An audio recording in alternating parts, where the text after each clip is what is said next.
لیکن عوام الناس کو بھی کچھ خیال فرمانا چاہیے اور کچھ نہ کچھ وقت لگاتے رہنا چاہیے، ورنہ کم از کم ہر ماہ 3 دن لگا لیا کریں۔ میں کراچی میں تھا تو ایک نوجوان مجھے ملا اور پوچھنے لگے تبلیغ جماعت والے ہر مہینے جو 3 دن کی بات کرتے ہیں ماہانہ سے روزہ، یہ تو بالکل شریعت میں نہیں ہے، نہ قرآن میں ہے، نہ حدیث میں ہے، نہ اسلاف میں ہے، یہ بدعت نے ایجاد کی ہے۔ میں نے کہا اتنی جلدی فتویٰ نہ ٹھوک، اپنے علم کو تو سنبھال کر بات کر، تو سوال کر ہم سے جواب لے، فتوے کیوں ٹھوکتا ہے؟ جب ہم نے جواب دینا ہے تو پھر آپ نے کہنا انتشار ہوتا ہے، اور جب تم فتوے ٹھوکتے ہو تو پھر انتشار نہیں ہوتا۔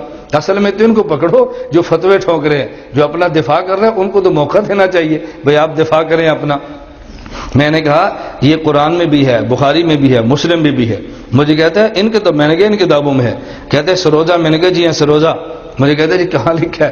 میں نے کہا رسول اللہ صلی اللہ علیہ وسلم عرش پہ گئے، 50 نمازیں ملی، رستے موسیٰ علیہ السلام ملے تو انہوں نے کہا حضور کام کروا لیں، یہ قوم نہیں پڑھے گی۔ حضور صلی اللہ علیہ وسلم 45 کروا لی، کہا کتنی ہے؟ کہا جی 45 کا 45 بھی نہیں پڑھیں گے۔ رسول اللہ صلی اللہ علیہ وسلم پھر گزارش کی تو 40 رہ گئی۔ یہ تو آپ نے حدیث سنی ہے نا، بالآخر 5 نمازیں رہ گئی تو حضرت رسول اللہ صلی اللہ علیہ وسلم پر وحی آئی، آپ کی امت 5 نمازیں پڑھے گی، اجر 50 کا ملے گا۔ نمازیں 5 پڑھے گی، اجر 50 کا ملے گا۔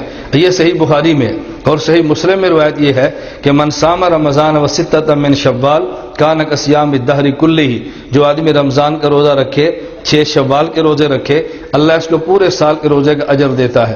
تو 5 نمازوں پر 50 کا اجر، رمضان اور 6 شوال کے روزوں پہ پورے سال کا اجر، یہ کیوں ملتا ہے؟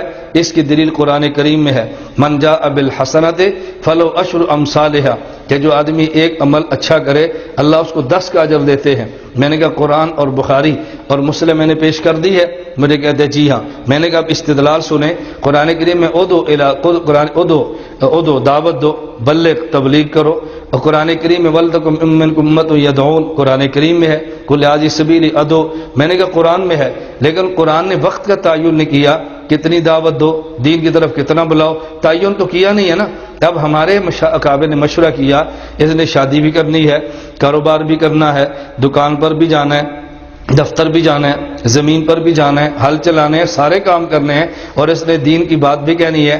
ایسی ترتیب بناؤ کہ جس سے پوری زندگی دین پر دعوت دینے کا اس کو اجر ملے۔ تو اس کا طریقہ کیا ہے؟ ہم نے صحیح بخاری، صحیح مسلم اور قرآن کریم ان 3 کتابوں کو دیکھا تو پتہ چلا کہ نیک ایک عمل کریں 10 کا اجر ملتا ہے۔ تو مشائخ نے کہا ہر مہینے میں اگر یہ 3 دن خدا کے راستے میں نکلے گا، 3 کو ضرب سے دو، 10 سے ضرب دو گے تو 30 بنیں گے، تو ماہانہ اگر 3 دن نکلتا رہے تو پوری زندگی خدا کے راستے میں نکلنے کا اس کو اجر مل جائے گا، کاروبار بھی کرتا رہے گا اور پوری زندگی دین پر چلنے کا اجر ملتا رہے گا۔ میں نے کہا ہمارے پاس، کہتے ہیں ان سے دلیل مانگی کئی تبلیغ والوں سے، وہ تو دلیل نہیں دیتے۔ میں نے کہا ان کا کام دلیل ہے ہی نہیں، ان کا کام فضائل ہیں، ہمارا کام دلائل ہے۔ فضائل ان سے لو اور دلائل ہم سے لو، انشاءاللہ تمہیں کبھی الجھن نہیں ہوگی۔ لیکن عوام الناس کو بھی کچھ خیال فرمانا چاہیے اور کچھ نہ کچھ وقت لگاتے رہنا چاہیے، ورنہ کم از کم ہر ماہ 3 دن لگا لیا کریں۔ میں کراچی میں تھا تو ایک نوجوان مجھے ملا اور پوچھنے لگے تبلیغ جماعت والے ہر مہینے جو 3 دن کی بات کرتے ہیں ماہانہ سے روزہ، یہ تو بالکل شریعت میں نہیں ہے، نہ قرآن میں ہے، نہ حدیث میں ہے، نہ اسلاف میں ہے، یہ بدعت نے ایجاد کی ہے۔ میں نے کہا اتنی جلدی فتویٰ نہ ٹھوک، اپنے علم کو تو سنبھال کر بات کر، تو سوال کر ہم سے جواب لے، فتوے کیوں ٹھوکتا ہے؟